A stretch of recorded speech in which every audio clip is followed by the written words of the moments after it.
गोरी कभी रानू चिड़िया के पास आती है। चिड़िया बहन आज मुझे गोभी का पराठा खाने का मन करता है। ना मिर्ची गोभी के पराठे गोभी के बिना कहाँ से बनेगा। चिड़िया तुम एक चिंता ना करो, मैं सारे चीज़ इकट्ठा करके ला देता हूँ, बस तुम अपने पंखों से बने हुए गोभी के पराठे खिला दो। तुम तब तक सारे चीज़ इकट्ठे करो, मैं जंगल से लड़कियां लगा लेता हूँ जलाने के लिए। फिर गोरी कभी वहाँ से चली जाती हैं और रानू चिड़िया भी कुल्हाड़ी लेकर जंगल जाते हैं लकड़ियाँ काटने के लिए। जंगल जाती है गोरी कभी सीधा कबूतर के पास जाती हैं। कबूतर भैया क्या गोभी के पराठे खाओगे का नाम सुनकर कबूतर के मुंह में पानी आ जाता है, क्योंकि कबूतर को भी गोभी के पराठे बहुत पसंद थे। हाँ गोरी मैं ज़रूर खाऊंगा। फिर जल्दी से जो और किसके खेत से गोभी ढूंढ कर लो दूंगी पराठे खाने के लिए। मैं कुछ भी करूंगा, मैं अभी जाता हूँ। ठीक है कबूतर भैया, मैं नदी पर बैठकर आपका इंतजार करूंगी। फिर कबूतर वहाँ से चला जाता है। गोरी कभी कबूतर के बाद मिट्ठू तोता के पास जाती हैं। खाओगे? हाँ गोरी मैं ज़रूर खाऊंगा, मगर कैसे, मुझे कौन खिलाएगा गोभी के पराठे?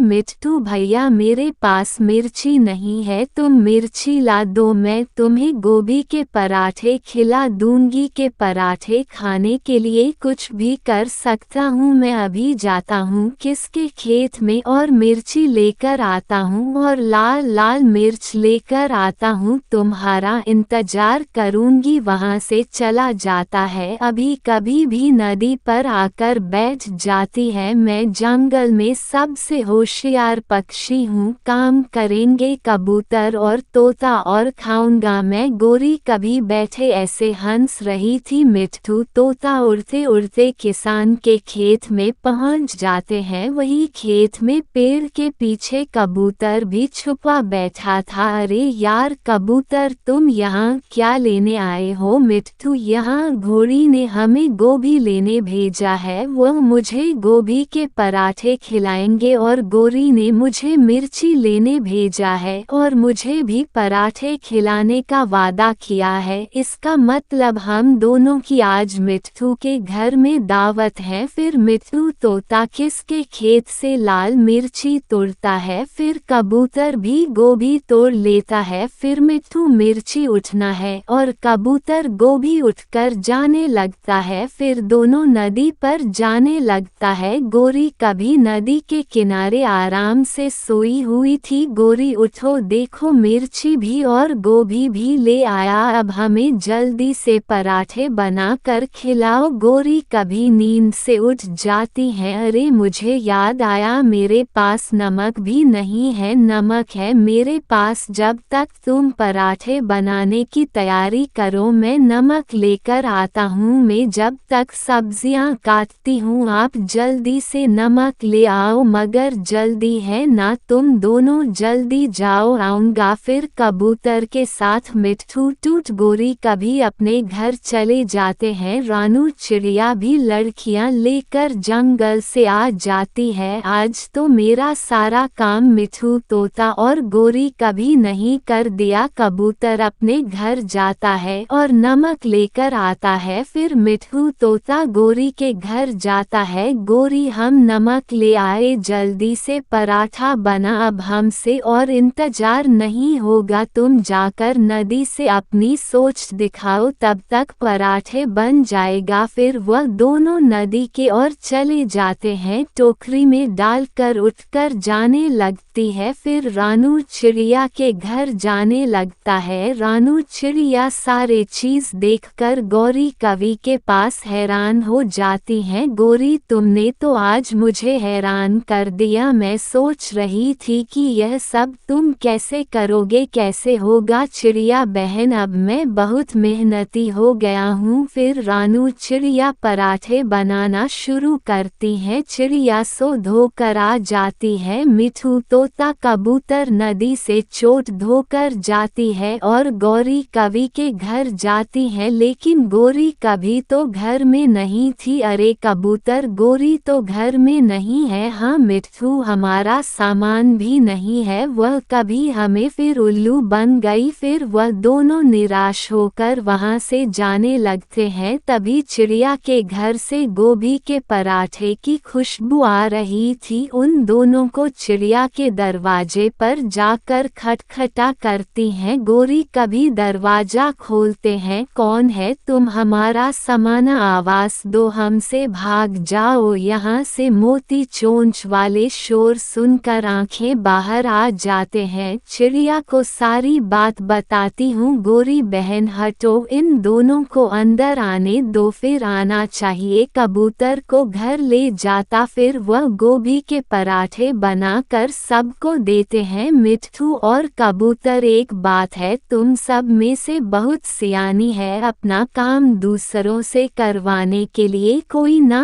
कोई तरीका ढूंढ लेता है और खूब बातें करते हैं। ये कहानी आपको कैसी लगी? अच्छी लगी तो चैनल को सब्सक्राइब करें।